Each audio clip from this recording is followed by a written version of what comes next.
Bismillahirrahmanirrahim. Assalamualaikum warahmatullahi wabarakatuh.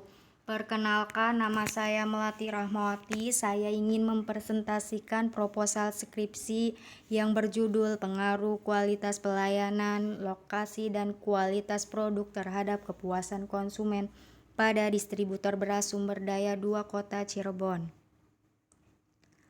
Latar belakang: pada dasarnya, kepuasan dan ketidakpuasan pelanggan atas suatu produk atau jasa akan berpengaruh pada pola perilaku selanjutnya. Berdasarkan pada tabel 1, dapat dilihat bahwa pendapatan distributor beras sumber daya 2 mengalami fluktuasi penurunan pada bulan Maret, April, dan Juni dengan nilai minus 28,89%,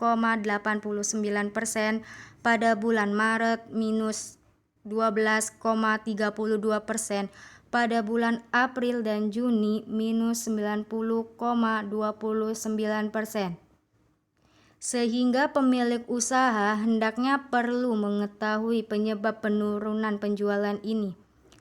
Pemilik perusahaan harus serius dalam mengambil keputusan, karena jika salah mengambil keputusan, maka angka pendapatan akan terus mengalami penurunan.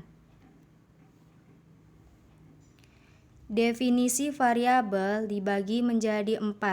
Yang pertama, kualitas pelayanan X1. Menurut Ciptono, kualitas pelayanan adalah upaya penyampaian jasa untuk memenuhi kebutuhan dan keinginan pelanggan, serta ketepatan penyampaian untuk mengimbangi harapan pelanggan. Yang kedua, lokasi X2. Lokasi merupakan saluran distribusi, yaitu jalur yang dipakai untuk berpindah produk dari produk ke konsumen.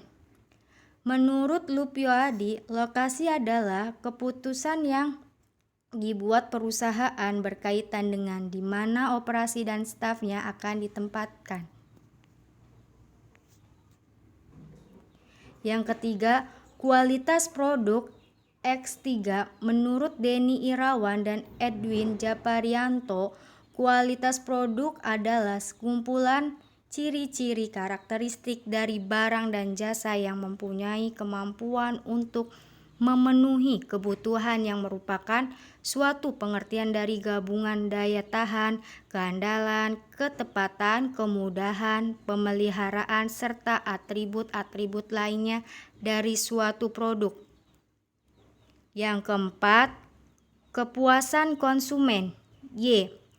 Kepuasan adalah perasaan senang atau kecewa yang berasal dari perbandingan antara kesannya terhadap kinerja atau hasil suatu produk dan harapan-harapannya. Indikator variabel sendiri dibagi menjadi 4. Yang pertama ada kualitas pelayanan X1. Kehandalan yaitu kemampuan perusahaan untuk memberikan pelayanan sesuai yang disajikan secara akurat dan terpercaya. Daya tangkap yaitu suatu kemauan untuk membantu dan memberikan pelayanan yang cepat dan tepat kepada pelanggan dengan menyampaikan informasi yang jelas. Jaminan dan kepastian yaitu pengetahuan, kesopan santunan, dan kemampuan para pegawai perusahaan untuk menumbuhkan rasa percaya para pelanggan kepada perusahaan.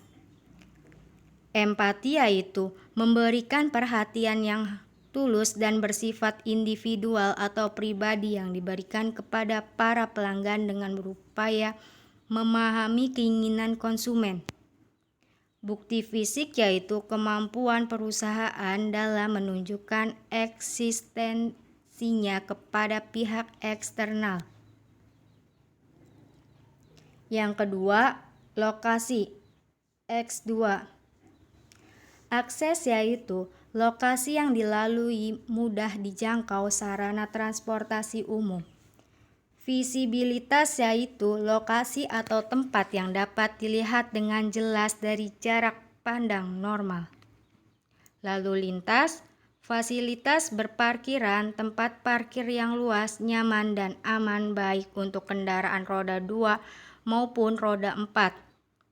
Ekspansi yaitu tersedianya tempat yang cukup luas apabila ada perluasan di kemudian hari. Lingkungan yaitu daerah sekitar yang mendukung jasa yang ditawarkan. Kompetisi yaitu lokasi pesaing. Peraturan pemerintah, misalnya ketentuan yang melarang rumah makan berlokasi terlalu berdekatan dengan pemukiman penduduk atau tempat ibadah. Yang ketiga, kualitas produk. X3. Performance, kinerja, karakteristik pokok dari produk inti yang telah dibeli, contohnya itu kecepatan, kemudahan, dan kenyamanan yang telah diberikan perusahaan.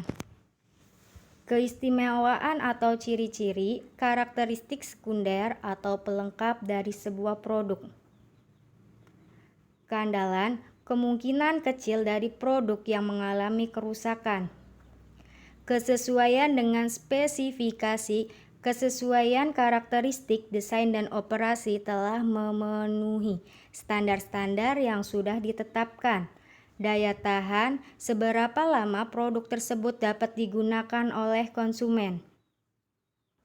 Kemampuan pelayanan melalui kecepatan, kenyamanan, serta penanganan keluhan yang memuaskan. Misalnya pelanggan yang diberikan bukan hanya sekali konsumen membeli produk tetapi mencakup kesediaan seberapa banyak konsumen membeli dengan pelayanan yang memuaskan. Estetika merupakan daya tarik terhadap panca indera, contohnya bentuk model produk yang terbaru, warna yang sesuai, dan sebagainya.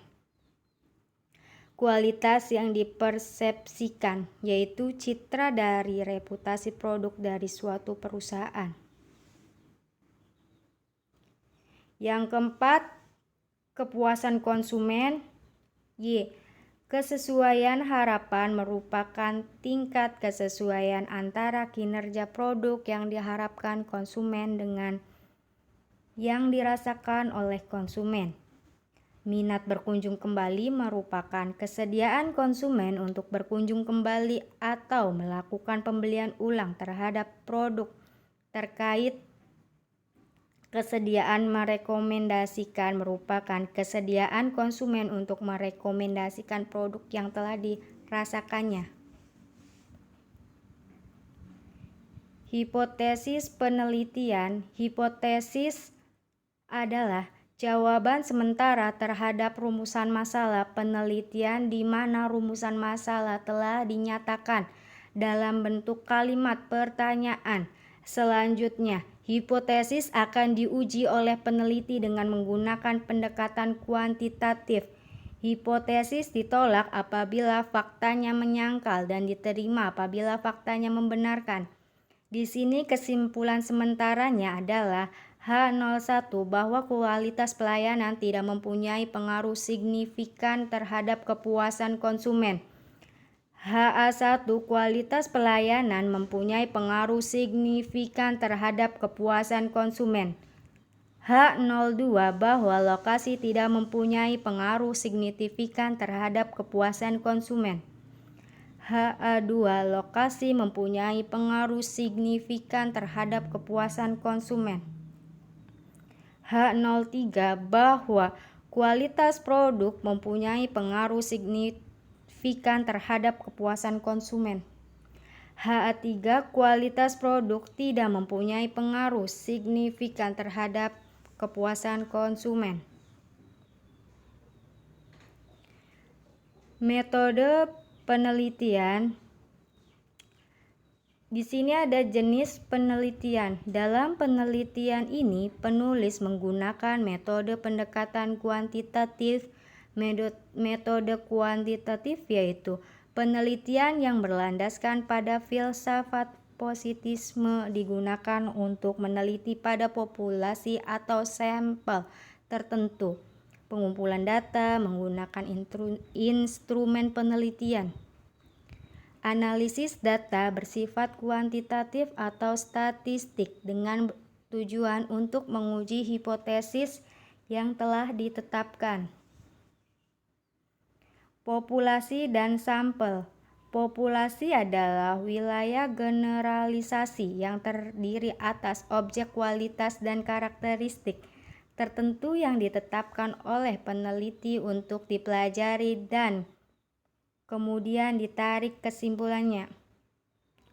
Sampel adalah bagian dari jumlah dan karakteristik yang dimiliki oleh populasi tersebut. Untuk menemukan ukuran sampel digunakan metode teknik probability sampling, yaitu metode pengambilan sampel secara random atau rambang. Sumber data sendiri yaitu data pokok yang diperoleh dari lapangan secara langsung. Data sekunder adalah sumber data yang telah dikumpulkan oleh pihak lain, bukan oleh periset sendiri untuk tujuan lain. Teknik analisis data sendiri dibagi menjadi 4. Yang pertama, uji instrumen. Di sini dibagi menjadi 2, ada uji validitas. Uji validitas adalah suatu uji keabsahan instrumen penelitian kuesioner yang akan digunakan untuk pengumpulan data yang berkaitan dengan variabel peneliti. Uji reliabilitas. Uji reliabilitas berguna untuk menempatkan instrumen yang dalam hal ini kuesioner dapat digunakan lebih dari 1 kali, paling tidak oleh responden yang sama.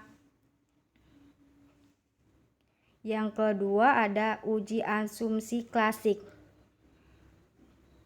Dibagi menjadi 2, ada uji normalitas bertujuan untuk mengetahui apakah variabel dependen, independen, atau keduanya berdistribusi normal, mendekati normal atau tidak. Model regresi yang baik hendaknya berdistribusi normal atau mendekati normal. Di sini ada uji multikolineritas. Menurut Ghazali 2013 105 mengemukakan bahwa uji multikolineritas bertujuan untuk menguji apakah model regresi ditemukan adanya korelasi antar variabel bebas atau independen. Model regresi yang baik seharusnya tidak terjadi korelasi di antara variabel independen. Yang ketiga, analisis regresi. Analisis regresi linear berganda, model regresi yang melibatkan lebih dari satu variabel independen. Analisis regresi linear berganda dilakukan untuk mengetahui arah dan seberapa besar pengaruh variabel independen terhadap variabel dependen. Uji hipotesis sendiri yang keempat dibagi menjadi 2, ada uji T. Pengujian ini dilakukan untuk mengetahui signifikan atau tidaknya pengaruh masing-masing variabel bebas terhadap variabel terikat. Uji F. Penguji ini dilakukan untuk mengetahui signifikan atau tidaknya pengaruh variabel bebas secara simultan atau bersama-sama terhadap variabel terikat. Sekian dan terima kasih. Wassalamualaikum warahmatullahi wabarakatuh.